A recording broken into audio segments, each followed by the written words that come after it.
Don't make a scene, that's all there is to it. Understand? With that single, cutting remark from my half-sister Kelly, all the joy and anticipation I'd been holding on to shattered in an instant. She had opened the door to my villa just a crack, peering out through the narrow gap with eyes as cold and empty as if she were looking at a pebble on the side of the road. Ironically, the state-of-the-art security chain I'd had installed for this very day, by a professional no less, now hung between us, protecting her. Understand what? Kelly, this isn't funny. Stop joking and open the door. It's snowing and my hands are full of luggage. I tried desperately to keep my voice from trembling. This villa, my castle in the sky, was something I'd built with the profits I'd earned from endless days and sleepless nights, tracking the markets, investing every gain from crypto and stocks into this dream. It's not a joke. I mean it, Kelly said, spitting out the words like poison. And then from behind the door came the sound of raucous laughter. My stepmother Diane and my other sister Hannah, and among them my father's gentle voice laughing along. So, they're all here already, huh? Kelly said nothing. Her blank face told me everything. It was obvious to her. Then why? You know how much I prepared for this day. The Wagyu roast beef, the Christmas cake from that famous pâtissier, everything. Kelly cut me off, and for the first time, her lips twisted ever so slightly. It was a smile, a hideous one, mingling pity and contempt. Thank you, really, for all the effort, and for paying for everything. We truly appreciate it. And then she said the words I'll never forget. I'm sorry, but this Christmas, we just want to spend it with our real family. The heavy door slammed shut. A sharp metallic click followed. Empty. That word didn't even begin to describe the dark wave rising from the pit of my stomach. Once again, was I only the one who pays? Memories from years ago replayed vividly in my mind, as if it had all happened yesterday. I remembered the day I ran into the living room, clutching my college acceptance letter. Dad, I did it! I got into my first choice university. My father's face lit up for a brief second, but when he glanced at Diane sitting beside him, his smile faded. That's wonderful, Lucy. But you know we've also got Kelly and Hannah, paying tuition for 3 private universities at once. It's tough, honestly. A few weeks later, he called me into his study and handed me a brochure. It was a guide for scholarship programs. You're smart. I'm sure you'll qualify. Why not try going to college on your own? It'll be a valuable experience. I believed his words. I studied like my life depended on it, passed the interviews, and earned the scholarship. But one day, just before graduation, I overheard my father and Diane talking. We finally finished paying off Kelly and Hannah's tuition. Honestly, it's true what they say. Girls are expensive. Yeah, thank goodness Lucy got that scholarship. That really helped us out. That was the moment I realized I was the only one who had paid for her own education. While my sisters lived comfortably under our parents' care, I'd been left to carry the burden alone. My so-called valuable experience was nothing but a sacrifice made for them. Something inside me snapped. The sadness hardened into a cold, steel-like rage.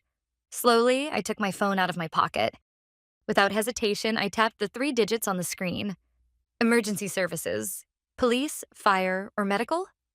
A calm operator's voice answered on the other end. I steadied my voice and spoke clearly. Police. There are several people unlawfully occupying my property, and they've locked the rightful owner. Me. Outside. The operator asked for my name, address, and the details of the situation in an official tone. I simply stated the facts as they were. They were no longer my family. Just trespassers. Do you have any proof of ownership? Yes, all the property documents, the electronic deed, and the purchase contract are stored on this smartphone.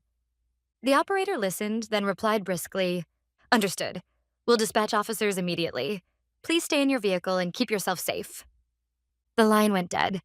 I sank deep into the driver's seat of my car, staring blankly through the windshield at the snow falling harder and harder beyond the glass. On the dashboard sat a small Santa Claus figurine. My late mother had given it to me when I was a child. Every Christmas, we would display it together, a tiny, private tradition shared only between us. After Diane moved in, Santa stopped appearing in the living room. It was pushed aside, forgotten in a corner of my bedroom. And now that little figure was all I had left of my real family. I didn't even feel sadness anymore. How long had it been? Then, cutting through the muffled silence, came the sound of a siren, growing louder as it climbed the snowy road.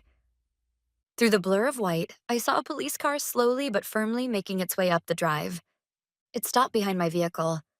Two officers stepped out, both broad-shouldered, their presence solid and reassuring. "You're Lucy, the one who was reported, correct? We received your report and were briefed in the car," said the older officer, his tone stern but not unkind. "First, we'll need to confirm ownership." I handed him my phone. The younger officer carefully scanned my ID and the digital deed with his verification device. "Confirmed? The property belongs to the caller." The older officer nodded gravely, turning his gaze toward the tightly shut front door. "This isn't a domestic dispute. It's a clear criminal case. We'll handle it from here." Knock, knock, knock. "Police, open the door." Silence. The laughter that had filled the house moments ago vanished completely. Then the door opened. Just a sliver, still chained. The man who appeared was Chris, Kelly's fiancé.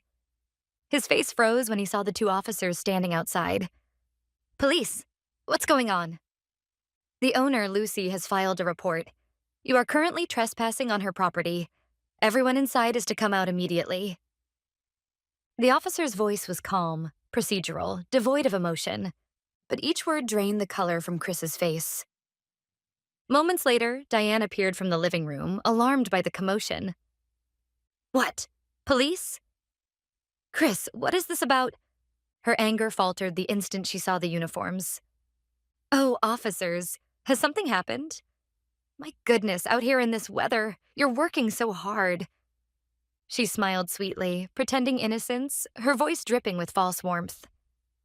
"Ma'am, drop the act," the older officer said flatly, slicing through her performance. "It's already been confirmed that you and the others locked the rightful owner out of her own home. This constitutes unlawful entry and occupation of private property." "A crime," Diane's voice cracked.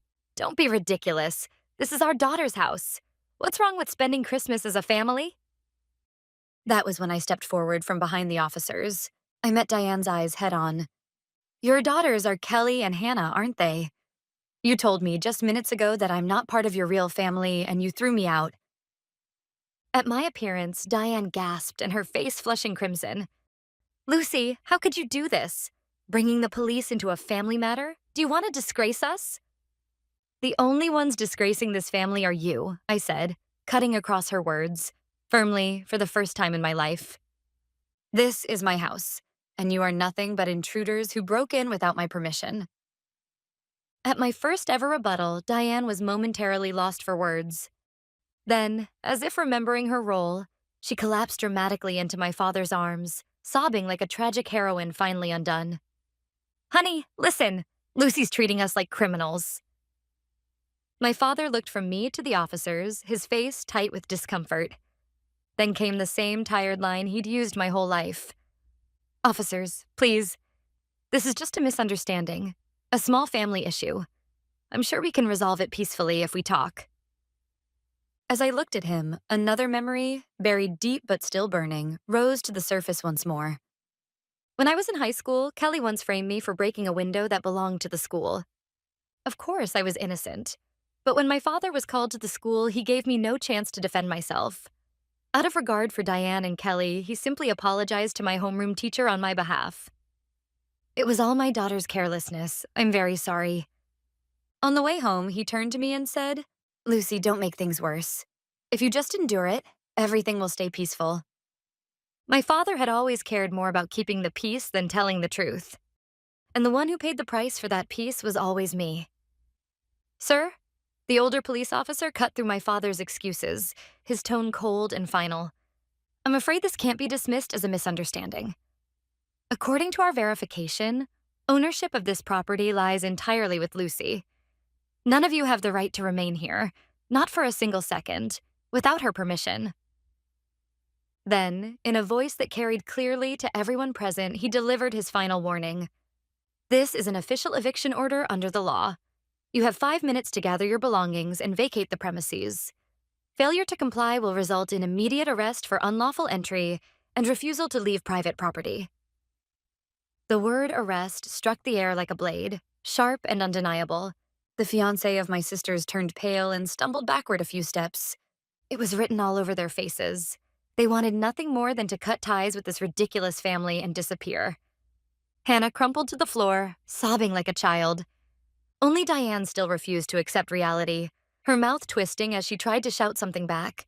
But when the younger officer rested his hand on his holster and took a silent step forward, she understood.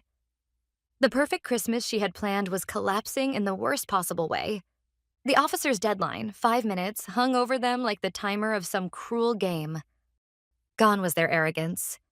They retreated quietly into the house. I stood there, arms folded, watching in silence. There was no anger left in me, no sadness, only emptiness and a cold, clear contempt. Inside, I could hear them moving about hastily. The living room I had decorated so carefully glowed with warmth, the fir tree glittering with golden lights, the fire crackling softly in the hearth, filling the room with gentle light. Beneath the tree was a small mountain of gifts, each one I had chosen over the past weeks while thinking tenderly of their faces. Now they hurried past them without a glance. Before 5 minutes had passed, they reappeared at the door with only the bare minimum of luggage in hand. Hannah, her eyes red and swollen, shot me a brief glare before quickly looking away and fleeing to her car with her fiancé. Kelly and Chris followed. As she passed me, Kelly muttered just loud enough for me to hear, "You'll regret this." But there was no power left in her voice. Finally, my father and Diane emerged. Diane's face was twisted with hatred, her lips murmuring curses under her breath, like some old witch casting spells. My father stopped in front of me, his shoulders sagging. "Lucy, I'm sorry, I never meant for it to turn out like this." His voice was faint, almost a whisper, but his words didn't reach me at all. "Dad, you've always been like this." My voice surprised even me, calm, level, almost detached. At my words, my father suddenly looked up, but he couldn't say a thing. Biting his lip in frustration, he let Diane take his arm and walked heavily toward their car. One by one, the 3 cars drove away, followed closely by the patrol car. I stood there, watching in silence until the red taillights vanished into the dark forest. Then, at last, stillness returned. I stepped slowly into my house, my fortress. Warm air wrapped around my frozen body. I took off my coat and began to walk through the rooms, ready to start cleaning up. As I walked through the living room, my eyes caught something wedged between the sofa cushions, a familiar smartphone. It belonged to Diane. She must have left in such a panic that she'd forgotten the one thing she treasured almost as much as her own life. Conveniently, it wasn't locked. I felt no guilt, no hesitation. Like a detective examining evidence, I opened her messaging app. And there it was, an abyss of text messages revealing a truth far uglier than I could have imagined. It was a group chat among Diane and her neighborhood friends. The conversation began the very night I had told my family about purchasing this villa. "Everyone, you won't believe it. That girl, Lucy, bragged about buying a huge mountain villa with her stock market windfall. It's absurd." "Oh, right, she's your stepdaughter, isn't she, Diane?" "Exactly. And the audacity. She says she's hosting Christmas there this year. Of course, she's paying for everything herself.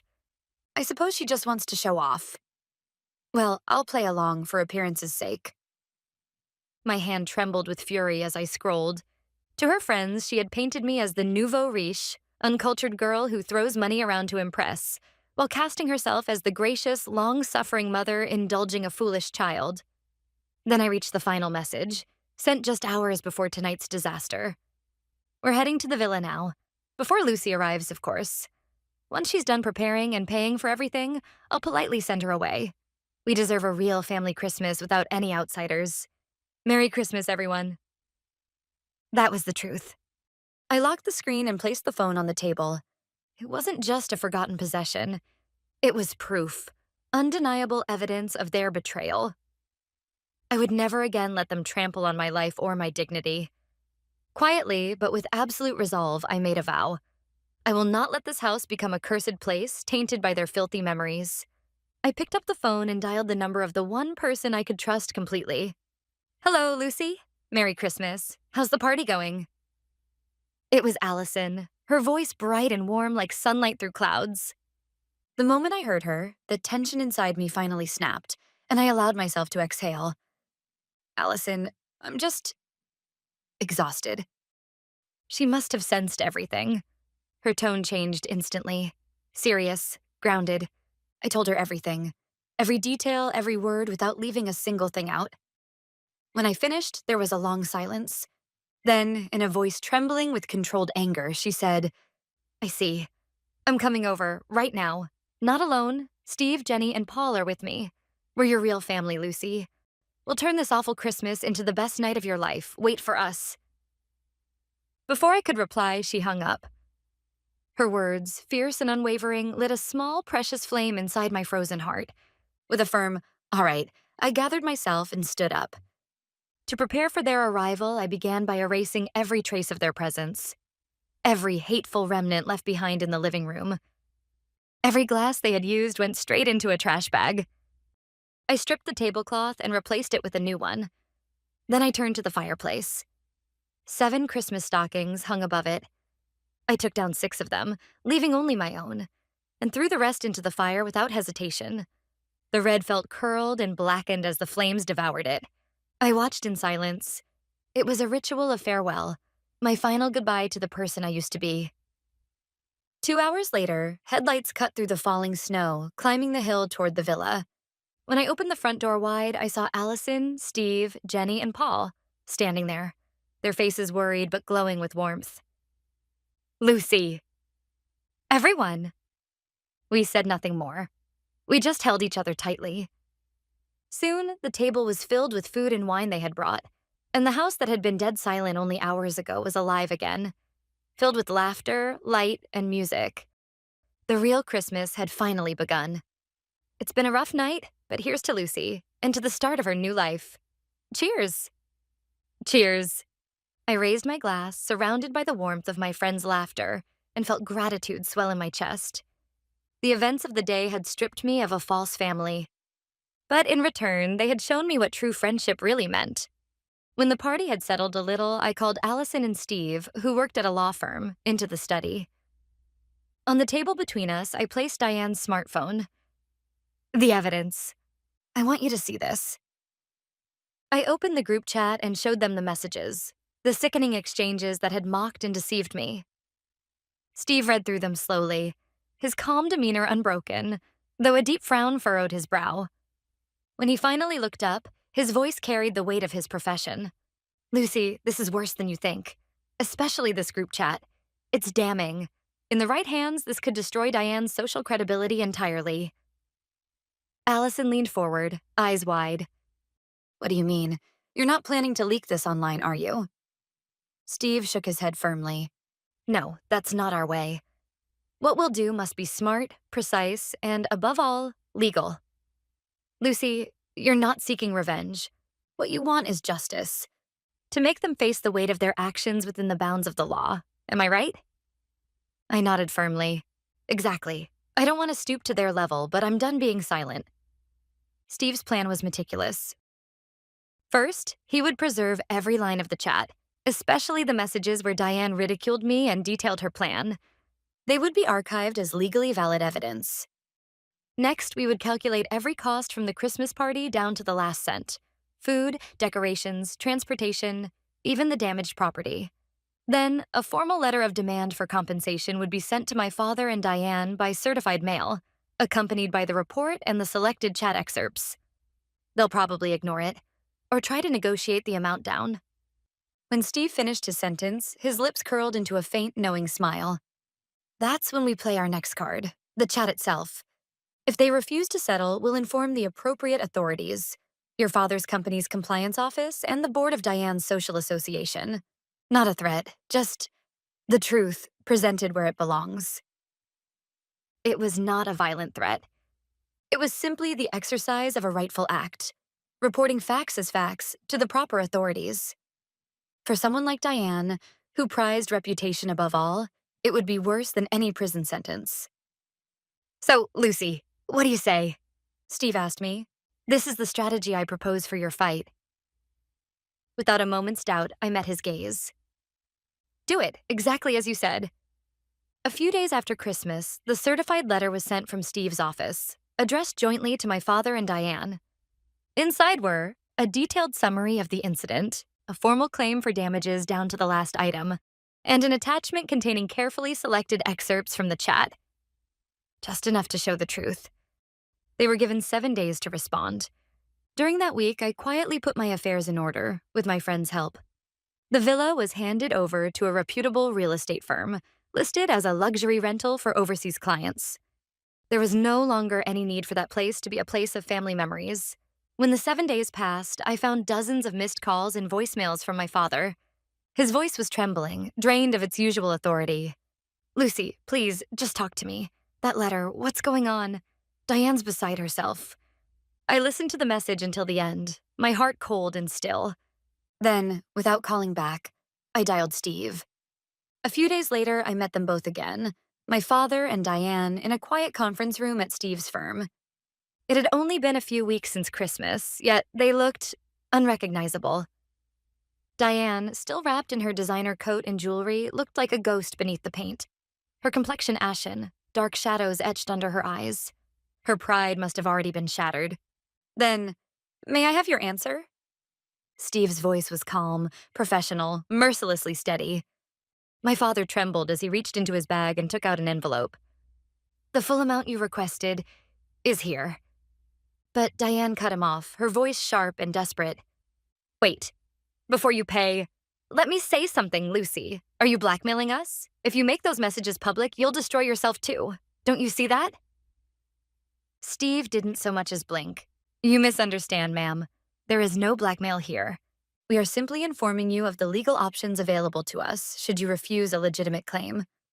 For example, your husband's company is publicly listed, isn't it? I wonder how shareholders might react if they learned that the family of a corporate executive was engaged in conduct that borders on harassment and fraud." At those words, my father gasped, and Diane's face turned pale as she fell silent. Everything was finally over. My father placed the envelope on the table with a trembling hand and apologized deeply. Diane followed suit, stiff and silent. I stood up without ever looking at them. At the door, I turned only once, just enough to whisper the last word I would ever say to them. "Goodbye." From the law office, I went straight to a phone shop. Without hesitation, I changed my number, the same number I'd had for over a decade. My father, Diane, and my sisters, none of them exist in my life anymore. Cutting off all means of contact was the final ritual to bid farewell to my former self. Days later, Steve forwarded me a signed document from my father and Diane, a notarized statement confirming full payment of damages and a legally binding promise never to contact me again. Just one piece of paper. And yet it felt as though the weight of the world had been lifted from my shoulders. By the time winter gave way to spring, my life had found its new rhythm. The villa, once a monument to false family unity, was now leased long-term to an executive from an overseas tech firm. It had become what it was always meant to be, a solid foundation for my future, not a prison for my past. One evening, as I returned home from work, I noticed a familiar figure standing by the gate of my apartment. Slumped, smaller than I remembered. It was my father. "Lucy." His voice was barely a whisper.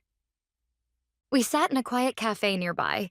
He clasped his hands on the table and stared down at them for a long time, before finally looking up, tears glistening in his tired eyes. "I'm so sorry for everything. That day, I should have protected you. I failed you as a father." I looked at him, my tone level, distant. "Why now?" At my cold question, my father weakly shook his head. It was all because of my weakness. I was afraid to stand up to Diane. But that day, when I lost you, I finally realized what it was I should have been protecting all along. I listened to my father's words in silence. "I won't ask you to forgive me, but please believe this. I truly regret what I've done." After a long pause, I finally spoke. "I'll accept your apology, but forgiveness is another matter entirely. And there's one absolute condition." I met his eyes and said, "From now on, if you still wish to have any relationship with me, it will be only when you're alone. I want nothing more to do with Diane or your so-called real family." Don't even speak their names in front of me again. That was the new boundary I drew, for the sake of my own life. My father nodded sorrowfully but firmly. After leaving the cafe, I walked home alone, and as I did, I began to truly feel the weight of what I had gained. No longer did I have to endure for anyone else's sake. Who to forgive and who to let go. Every rule in my life was now mine to decide.